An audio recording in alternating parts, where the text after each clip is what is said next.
everyone, and welcome back to another episode of the Virtual Success Show, where I'm joined by my fabulous co-host, Matt Maloof. Matt, how's it going? Excellent, Barb. How are you today? I'm good, thank you. Loving doing these shows as always. I'm always amazed at how many times we think we have no more topics to cover, and then we go, what about this question? So many things to talk about. Absolutely. What would we come up with a list of? I think half a dozen in the prep for this show. Exactly. I know. So guys, one of the things we're going to talk about today on today's show, it's a very simple topic, but it's one I actually see quite a bit, not just with clients, but people online talking about VAs. And the question that I get sometimes is, it's not really a question, more of an observation or a fear. I don't know what my VA is working on, which is a tricky one. So people feel a little bit almost disempowered because they feel like, well, I think my VA is working, but I don't actually know what they're doing. Now, Matt, is it just me, or do you hear anything similar in your coaching practice or at your retreats or any of your masterminds? Yeah, it's very common. I hear I'm not clear or sure what they're doing, or it's how will I know if they're working all the time at their desk? So it's very, very common. Very common. Yes. So it's and I think what happens is people start to feel, like I said, a bit disempowered, and then the fear comes in. And I even talk to our VAs about this, actually. I say it's very important that you don't let yourself fall into this trap, because the client in the back of their head won't be able to help themselves but wonder, what are they doing? So you've got to try to be visible, and you've got to try to be, demonstrating what you're actually working on. But at the same time, I sort of feel it comes back to the client and the way the client is managing their team and managing the flow of work that's going on in a business, which really is the responsibility of the owner or the person managing. You might have an operations person that's managing this. It's really their responsibility to know this kind of thing. So, Matt, what would you, as a coach, what's your take on this? What's your advice? Yeah, and just to add to what you're saying, I think that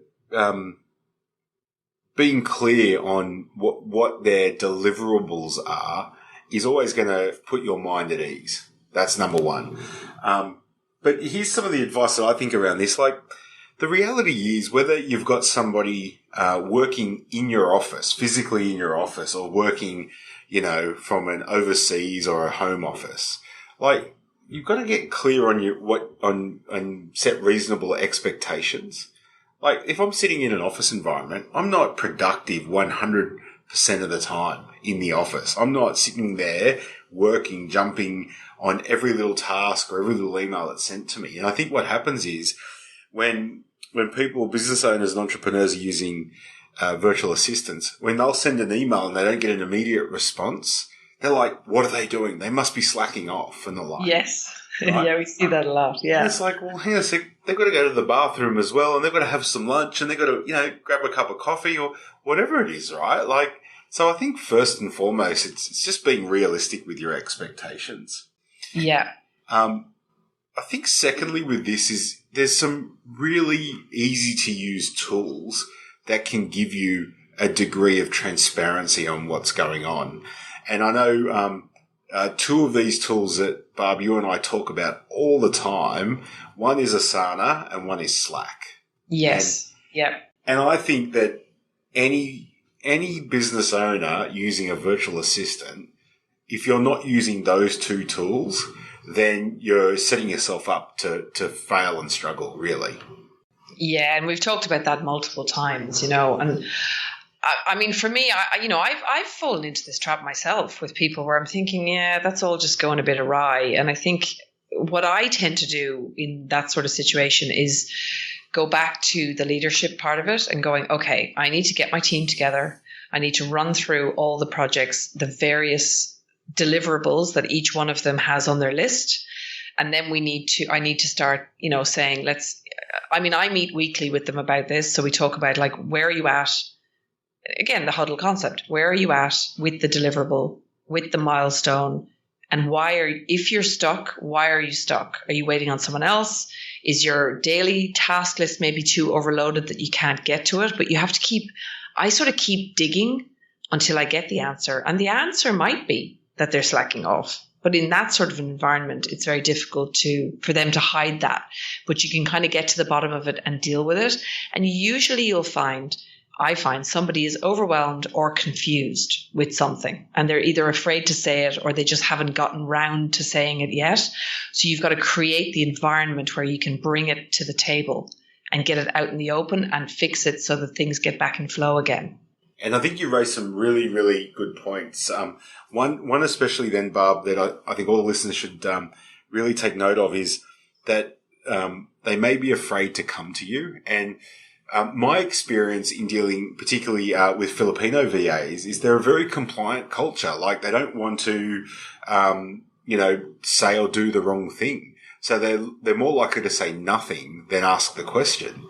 Or they get into the vortex of, I'll think about it tomorrow, or I'll have another go tomorrow, I'll try. And then before you know it, 3 months have gone by and nothing's happened. Correct. And I think so I think part of the success map with working with a VA is asking the question regularly.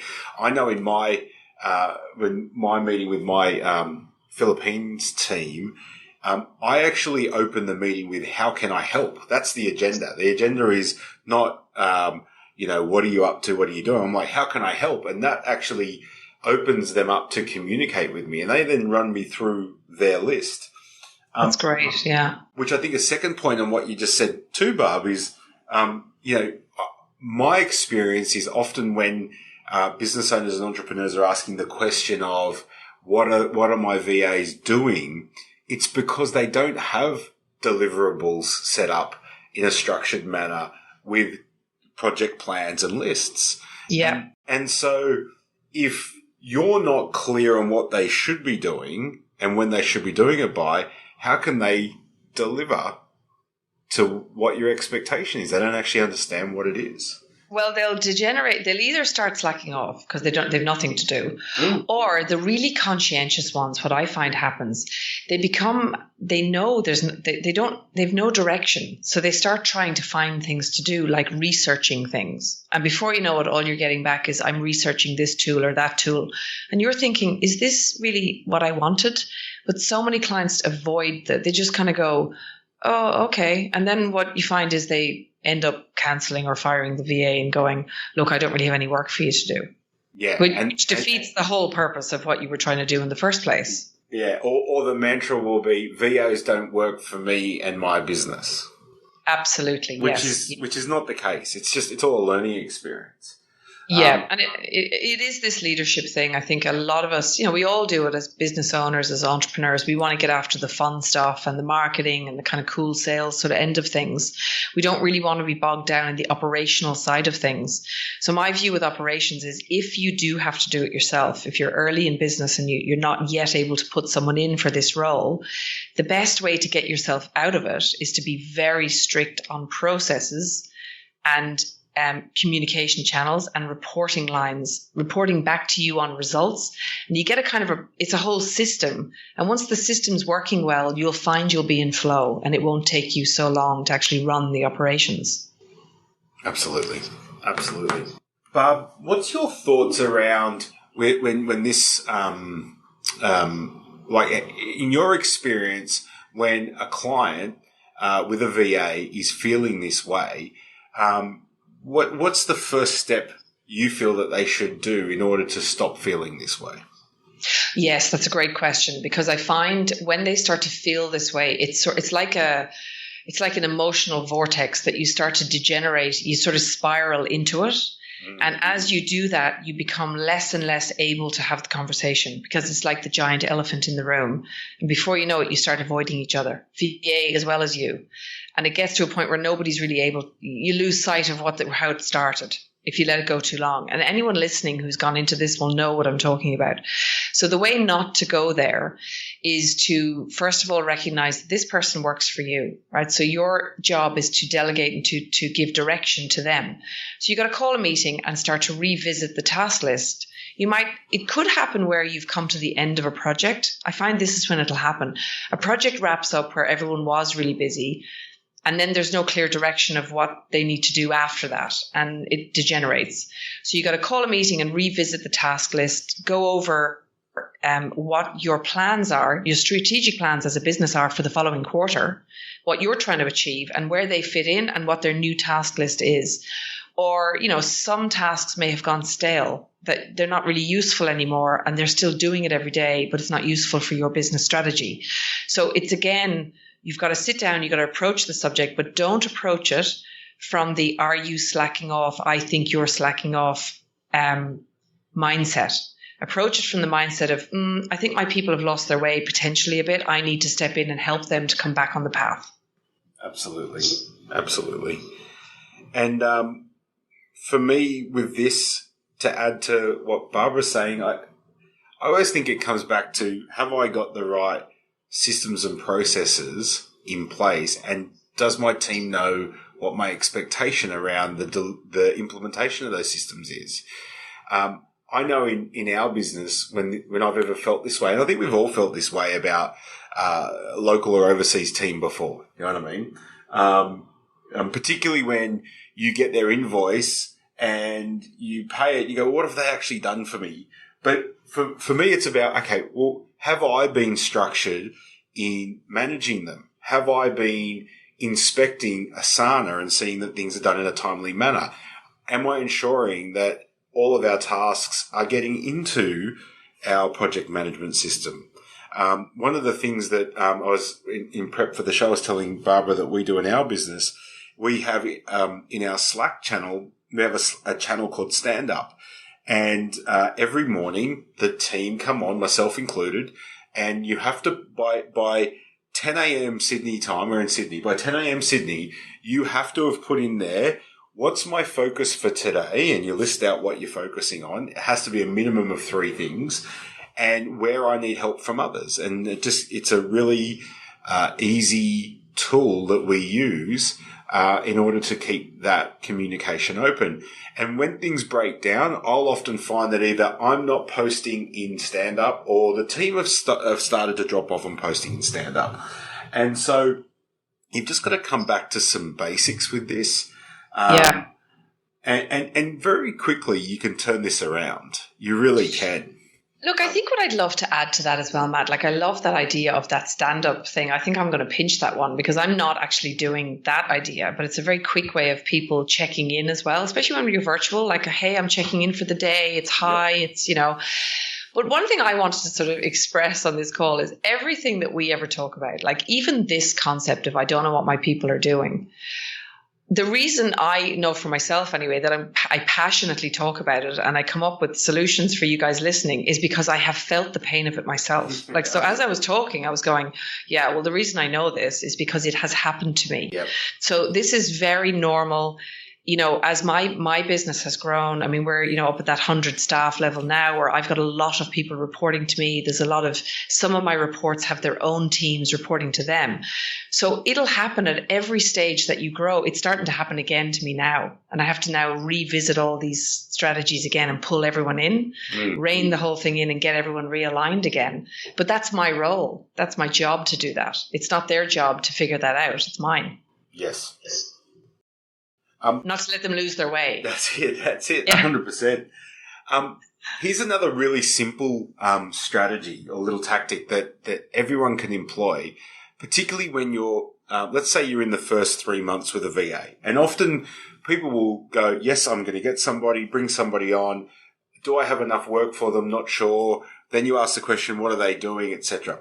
So what I do, anytime this is happening for me, I put a little Post-it note in front of on my computer screen, which is, what could I get and then insert person's name to do right now? Yes, great idea. You'll come up with so many things. Well, that's correct. Might even be business related. and the thing is, what happens is, because it's staring at me, it means that, well, what I'm going to do as I go to do a task, could I get someone on the team to do it? Can I hand that over? And so very quickly, you go from this mindset of, they're not doing anything, maybe I should get rid of them, to, okay, there's so many things that I have to do as an owner that I can get somebody else to do. And you start learning how to delegate more things to them. As you were saying that, Matt, I was just thinking to myself as well. I know for me, this might not ring true for everyone, but for me, I don't actually do that, but I have this kind of mindset that I want everyone who's listening to think about this. What would my life look like and feel like if I was only working on growing the business and just delegate, just having all I do at the moment, I do a lot of the growth side of things, but mainly on a week-to-week basis, I'm actually having huddles with the different teams and just guiding them in their roles. I'm not doing any of the doing, but I'm there as the guide. And when you make this work, that's what it looks like, right? That's what it feels like. And you don't end up doing all the busy work. You just have people to do it for you. But there has to be a commitment to getting to that level. And the commitment is to you shouldn't be doing any of the doing. So if there is any doing that you are doing, you need to learn to offload that somehow, depending on the type of business you have. But in VAs, it takes work to get somebody a process delegated effectively to a new person, regardless of their level in the business, whether they're a VA or an ops manager or whatever. It still takes time. But when you commit to doing that, eventually in 12 months' time, your business is going to look totally different than it does today. And so will your life. And it's interesting what you bring up, Barb. In my book, The Stop Doing List, I call it your genius. Yes. And when you understand what your genius is, and they're the things that you're really good at, you love doing, and have a positive financial return to you and the company, and you understand that 60 to 70% of your time needs to be spent there, all of a sudden, there's plenty you need to stop doing it and can delegate to somebody else. I mean, even these podcasts, I'm sure loads of you guys listening to this have dreams of having a podcast, or have a podcast that's kind of hit and miss or doesn't really happen or takes up all your time.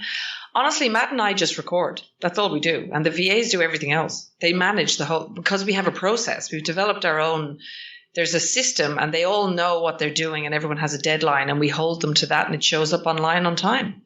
Yep. But that's because we lead it, and we have developed that, and we have delegated it, and we've worked hard to get it to work so that we don't have to do that. We just do the fun bit, which is this bit. Absolutely. But it's an interesting example you bring up, because as soon as we finish this, literally we'll extract the file, it'll go into a Dropbox, but then it's triggered in Asana that is there, and all of a sudden a templated process is then put in place for that show. And so this is where all of a sudden Barb and I don't have to wonder what's happening or what our team are doing, because we can just log into Asana and observe through that tool what's going on. Oh, and actually, I'm going to add a point there that's very important to this I don't know what they're doing thing. So the one rule we do have is that, yes, there's a process in the background, but it's not just in the ether. It's in Asana, as Matt said, and each of the people, as they do their bit and bits, and it moves forward in the process, they have to update Asana. Correct. So that's the reporting back bit. So we know, is something on track, or we can quickly see. I mean, we don't even look at it these days, do we, Matt? But we could see pretty quickly if something was derailing. Exactly. The team would let us know. The team would be like, hey, guys, there's a problem with the edit. We're going to miss the deadline. Yep. So I think that's, it's a commitment in the beginning to being heavily involved so that it does work, and then making sure that everybody understands their role, the system. Then you never have to wonder what your team are doing. Yeah. I'm going to overlay one last thing on this. We did some shows very early in this podcast, Barb, on communication. And yes.